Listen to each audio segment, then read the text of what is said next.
some of that I'm pretty sure was made by a machine. Do this at the ski run? Well, at this snow-tell site, it doesn't get any machine snow, but when you read the snow reports from the ski lodge, that includes the stuff they made with the machine, so you gotta take that into account.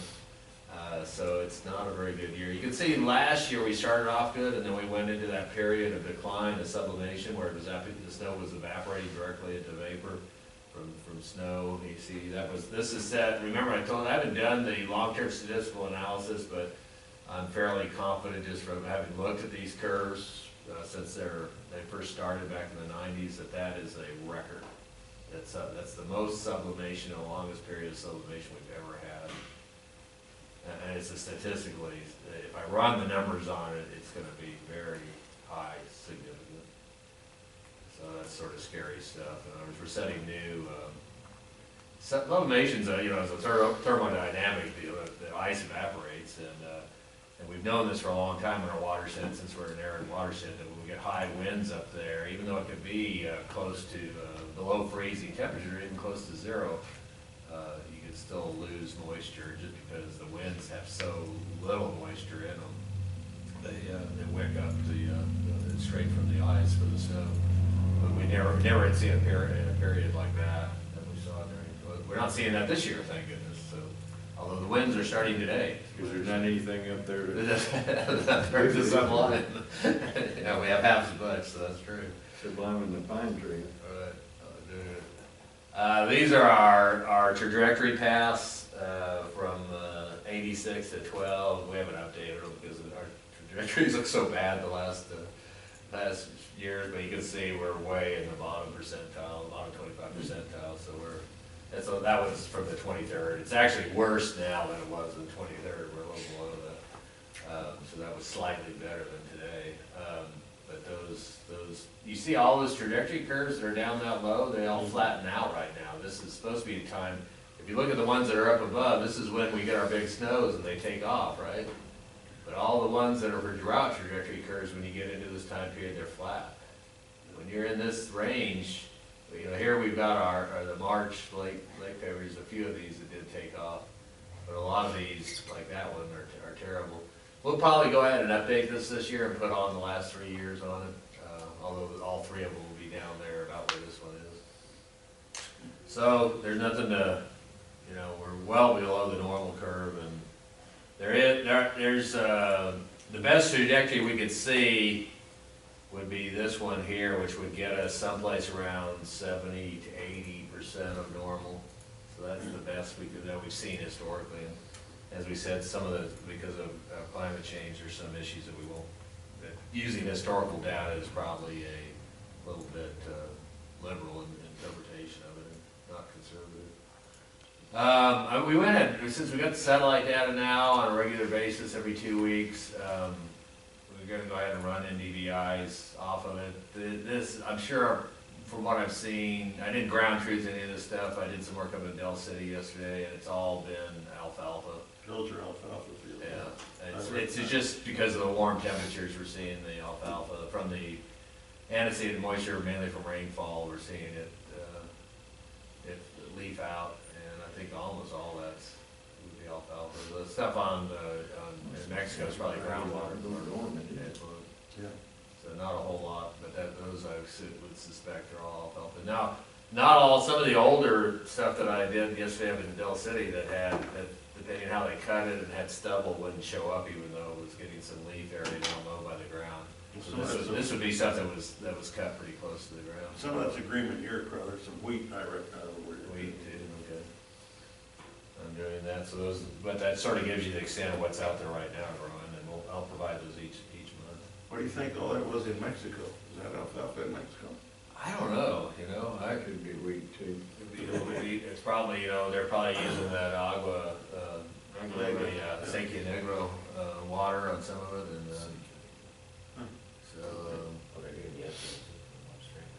oh yeah, they're taking our 30 CFS. Well, since we're not using it, they have the right to an option to it. Yeah, well, we had to divert it to the river, so where it's going.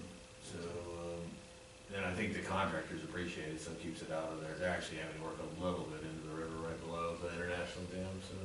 Al, what is that nomenclature up the top, NDVI greater than? Normalized difference of vegetation index, it's an equation, an algebraic equation based on the red band and the infrared And band. that's how you try and even delineate certain crops maybe? Right, when, NDVIs range from -1 to 1, and, plain soil or dirt has a vegetation index of 0. Water, let's say, ice has a vegetation index of -1. Water probably about -0.2. Our water's a little bit brown, so it's a little closer to looking like dirt sometimes. It actually shows up as dirt occasionally. Vegetation typically, in a good, like during the August time period, we'd see NDVIs on healthy crops of probably all the way up to 0.6. Tropical rainforest might approach 1, but very rarely would you, 0.8 would be about the highest you'd ever get for vegetation. But good irrigated crops should be someplace between 0.4 and 0.6. This time of year, everything's a little colder. It is also, since it has near infrared and it has some indication of temperature, we have to lower the values to pick up what's actively growing. And so 0.27 is where I found the threshold. If I drop it below 0.27, you won't see anything at all. It'll just look like dirt. If I go above it, you won't see any more, or very little more vegetation. So it's adaptive. That's my presentation, and the other thing is on the allocation sheet. I'm not sure, I didn't hear it. Did you present that to the board already? No, I did. We did provide copies of what the allocation is this month. Yeah, well, this is not really an allocation. The committee hasn't made an allocation, but these are the numbers if we were to consider making, when we agreed to hold off on allocation till there was more water, which we'll reassess it next month in March. And it might be April, might be when the allocation is made.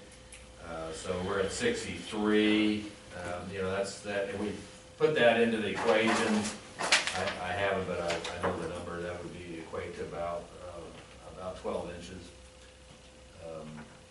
We're hoping to get back to where we were last year, which was closer to 90, and we still expect to get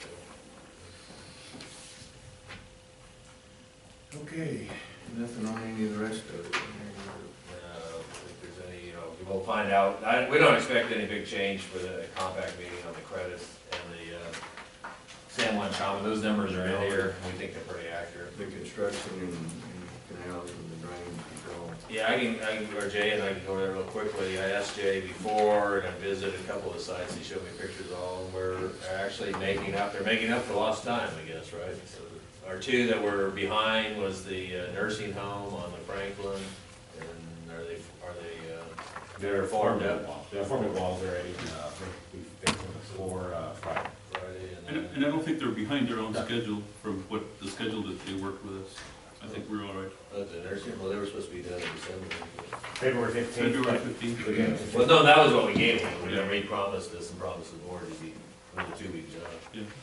So it turned out to be a 10-week job, not 14. But they just didn't start on it. Right. Yeah, they started late. Yeah. Where's this at? In front of churches. Front of Socorro. Socorro High School. In front of Canal. And then the tech set jobs are either done or are well on schedule and putting in the gates and stuff on the branches. So those, the tech set jobs have been the best ones. And then we've got the one at the settling basin near International Dam, and they're making up time quite a bit. They're forming today, right? Yeah, they have some trouble with the water, with the groundwater coming up, but they are pouring the walls and the concrete box culverts today, actually, so. It should be, yeah, they'll be out by February 28th, so we get the effluent back in The water storm that was coming a week or so ago, didn't come through. It was minimal, so. They They survived the formwork survived. Yeah, they have one tonight, They want to- this afternoon, What's 40%. going on right now, yeah. Yeah, 20% right now, 40 this afternoon. And Remember that the watershed is 80% impervious, or 90% impervious. If it rains, it runs.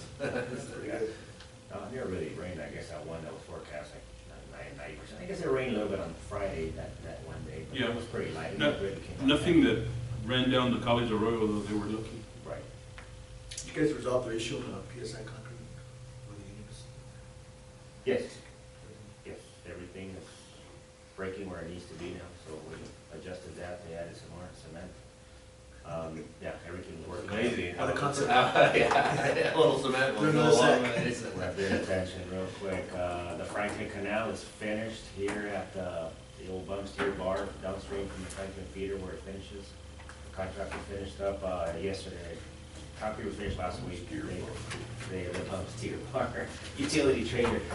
So they're dressing up the channel just to do the transition back to the soil. But and as Reels mentioned, I think he's going to put it next week, put the water back into the Franklin Feeder and the canal re-effluent. So finished up. The Paisano job's coming out really good. Al mentioned the right there at Alameda, Paisano, Fox Plaza area. Contractor put the canal about 550 feet underground in box culverts with some gate structures, and they mounted the gates this week. Looking really well. Got some photos. Yeah, got some photos. But The country club? Country Club, that's right. Country Club has completed work within our right-of-way as of Wednesday of last week, so fantastic. I've got a couple We're of gonna photos. open it up when next year when? Right, well, the plan I is, hate the stripes. they're working, they're forming the roundabout at the entrance, at Memory Lane, the entrance to the golf course, Country Club Okay. place.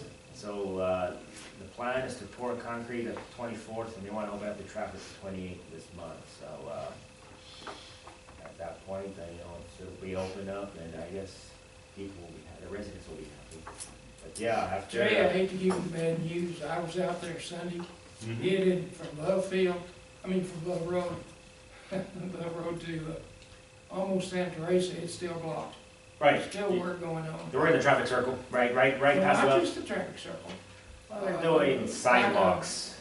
They're out of our prism, so we're They're at. out of our They're out of our right of way as of, last week, but, the road will be open, according to the city, on the 28th. So, but yeah, they'll be doing, the work will be ongoing through May, probably with landscaping and all that good stuff. But as far as the detour, to having to go elsewhere, you'll be able to run the country club all the way through. When? March 1. That was the schedule yesterday, it might have changed already. That's not, It's not ours. that's according to the city. Yeah, that's the city, that's the city and the contractor schedule. Yeah, no, I it's still just- know if you're gonna get there. Not our issue. March 1, which year? It's their plan. All right. On a better note, we picked up a check for $56,000 yesterday from the city of El Paso for reimbursements of Jay and our inspectors' time that it's taken us to go out there and inspect those projects. And they still, I got in touch with Irene, their engineer, yesterday, and they still owe us a balance of what, Mary?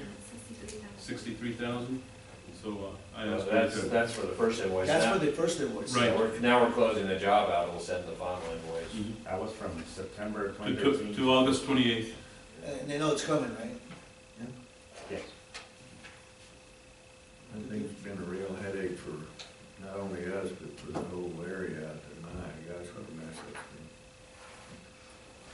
been. Okay, let's move on to y'all's applications, I guess, Jason, it's your All right. Busy, huh? item 13. Item 13A. It's an application by a homeowner, Mary Jane Cutler.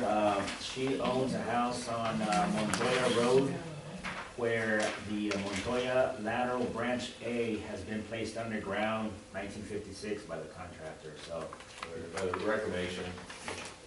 the contractor, received a license. So the canal goes underground in front of this entire block. So they're selling the home now, and Title of interest. exactly. Well, the license expired. Expired in 06, a 50-year license. So she made an application. The house, the sale will close tomorrow. So That is if they get this. exactly, contingent on this particular license. So moved. They've submitted the survey and all material needed, so engineer Got a recommends. motion to approve it. Do I hear a second? Our second. All in favor, say aye. All opposed, same sign. Motion carries. Okay. 1717.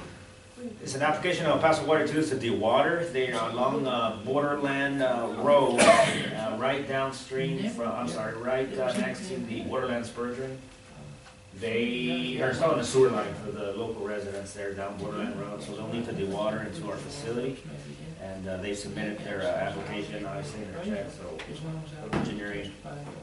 Let me go back, I'm sorry, I forgot to make one mention, the previous one you guys approved, that was a taxpayer, that was a district taxpayer. It wasn't a third party. Yeah, I know, it's right. Just wanna make sure you guys understood. No, I, So, they're waiting, well, actually, they started on the construction, but, yeah, they're waiting on the water to move forward to provide these, folks, sewer. So engineering recommends this application for okay, do I hear a motion to approve So moved. application 1717? And I'll make the motion. We got it, second. All in favor say aye, all opposed same sign. If we keep going, we'll finish before they get talking. Yeah. Okay, application 1708. C and D can be grouped together. These are essentially for informational purposes. Texas Gas submitted application to cross La Union East Lateral to provide natural gas services to a new subdivision, Artcraft Estates, at Westside Drive and Artcraft Road. And they submitted there, they'll be boring, and they submitted all proper documentation. Informational. It's informational purposes only, and so that's, nothing is 1709 required. is same. So, yes. Yes, so just information. Yes. Move to approve. No motion. No motion? Oh. FYI. Correct. 14. 14, 1696. Yes, I'd like to ask to move these to executive session, A and B, Okay. for discussion. All right, let's go into executive session. We can say there's